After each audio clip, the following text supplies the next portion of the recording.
Headless. When the following story happened, I was in my 4th year at Philippine Normal University working on a research proposal. This involved a lot of reading, and so it was I found myself in the library one evening, completely unaware of the time until the library custodian caught my attention. It was 8 p.m., he said, and they were getting ready to close, so I immediately gathered my things, thanked the custodian, and left.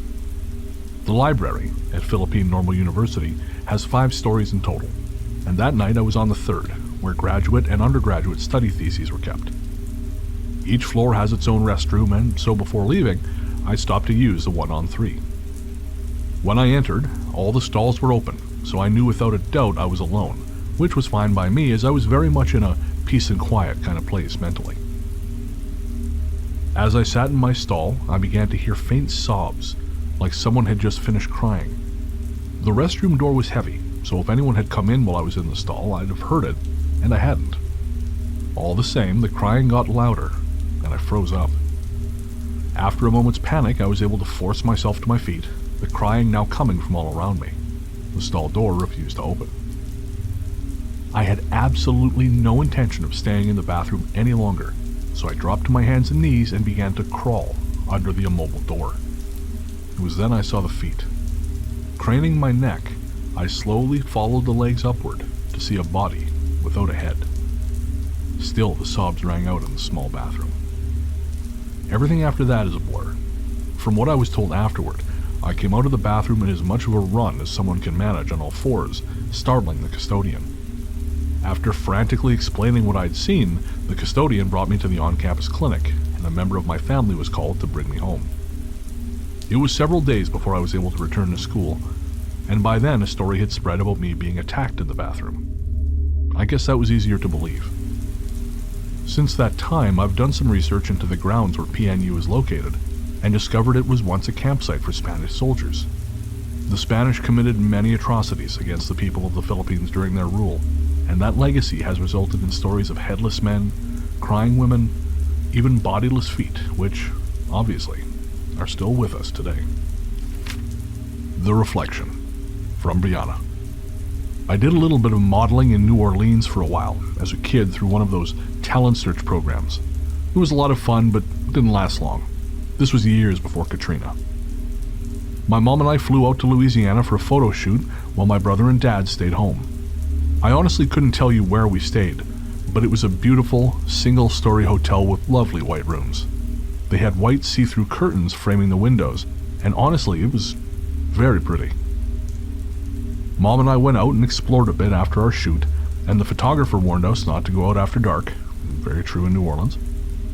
I was only 13, and they said 2 ladies alone at night would be a bad idea. 2 dudes alone at night, also bad idea in certain parts of New Orleans. We agreed and left, stopping for a bite to eat and visiting the touristy gift shops. There was one we walked into, in which I was instantly drawn to a wall covered in these adorable figurines. They were about an inch high and shaped like little people. Some had dresses on, others had suits and bow ties. The one I happened to grab had a fake cigar in its mouth and atop its head a mini top hat engraved with a cross. Mom walked over to me and loved it too. She offered to buy it for me, which I happily accepted. As we paid, the lady behind the counter put the small figurine in a tiny coffin and handed it to me. I was puzzled. She took notice and told me we had just purchased a voodoo doll, and they all come in their own tiny wooden coffins. I was stunned, stupidly so. I only ever thought of voodoo dolls as tiny, evil-looking dolls wrapped in white cloth with pins sticking out of them. My mom said, "No way, this can't be a voodoo doll, there are no pins. We thought it was just a figurine." The lady turned the doll over, and behind the top hat were different colored pins we had overlooked. Facepalm. My mom told me as long as I didn't use it as a voodoo doll, nothing bad would happen, because yeah, she's an expert in hoodoo. Soon after bringing it home and setting it on top of my TV, weird things started happening. Sometimes the TV would randomly change channels or turn off completely. Stuff in my room would move, and I could spot someone or something move out in the corner of my eye, only to vanish when I would turn to look.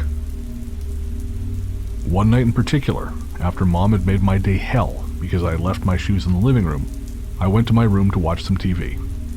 I felt something off and said, "Go away, I'm not in the mood." but I couldn't shake the feeling I wasn't alone in the room. My TV started glitching a little, and I got more annoyed. I said, "Man, let me watch TV, I haven't done anything to you." Just then my TV turned off.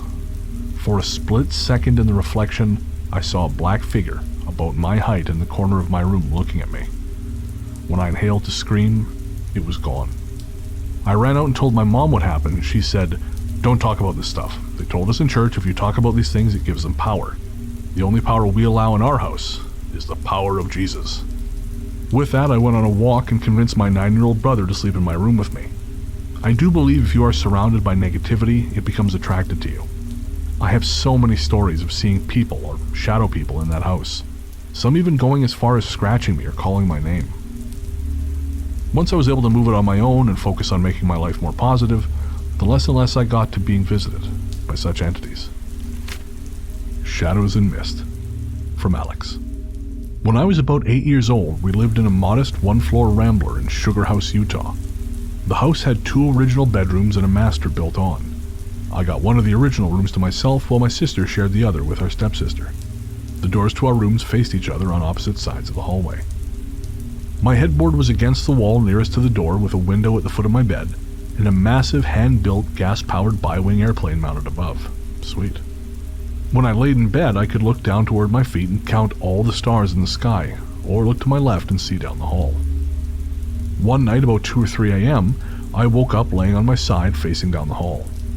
I wasn't sure why I'd woken up, so I just laid there, staring into space for a few minutes, until a bright light erupted from my sister's room. Their door was closed, but I could see the light not just from under it, but all the way around. I tried to sit up and realized I was unable to move. After fighting for what felt like an hour, I finally was able to roll over, right out of bed and onto the floor. As soon as I hit the ground, a mist started to drift out from the door across the hall. The door was still closed tight, yet lit up with the same intense light. The mist began to thicken, pooling on the floor and blocking out all light as it crept towards me. Finally, I was encased in the mist, and that's all I remember until I woke up in the morning, still on the floor and looking down the hall.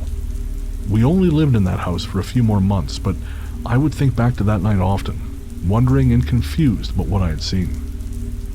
I recently told this story to my family. They didn't know what to think and just changed the subject. A few years later, we lived in a house in Murray, another suburb of Salt Lake City. This house felt much heavier than anywhere else we lived up to this point. There were entire rooms in the lower half of the house that I would avoid at any cost. I especially recall the room closest to the furnace. When I would peek into it, darkness would cover the ceiling in the back half of the room. It was in this house that my mother saw a shadow person. One night she had fallen asleep on the couch and woke up a few hours later to find our dog Frodo laid at her feet, growling at something. He was focused down the hall and would not break his stare. When she followed his gaze, she saw the tall man, a large human figure wearing what looked like a trench coat, that was walking down the hallway away from her. At the end of the hall, he turned left into my sister's room. My mother went wild. Thinking someone had broken in and intended to harm her daughter, she started screaming and turning every light on as she ran towards my sister's room. When she got there, the tall man was gone. She woke up my sister and I and told us that if we ever see anyone or anything that should not be in the house, to let her know immediately. Thankfully, neither of us did. My only shadow person experience happened a few years back, when I was a systems administrator for a small company in central Utah. One of my responsibilities was security for the entire building. We had a small office in a one-floor building where we could only fit about 30 desks. One evening I was doing my rounds to see who was left before I started turning off the lights and locking up. The entire building had been cleared but the front 2 offices, and as I walked around the corner I noticed the accountant was still working. I leaned on the door frame and we talked a while, but then I looked down the hall just in time to see a gentleman in a black hoodie round the corner. I said to the accountant, "Oh, looks like we aren't the last 2 in the office. Let me go see who that was and I'll be right back." I walked down the hall shouting, "Hello?" No response. As I rounded the corner, I heard some papers falling off a desk and went into that cubicle. No one was there. I did an entire sweep of the office again, checking under every desk, closet, nook, and cranny. No one else was in the building. Not convinced, and with my job possibly on the line, I sat at my desk and reviewed the security camera footage. Sure enough, the camera facing down that hall didn't show a single person, except for me walking down the hall talking to myself.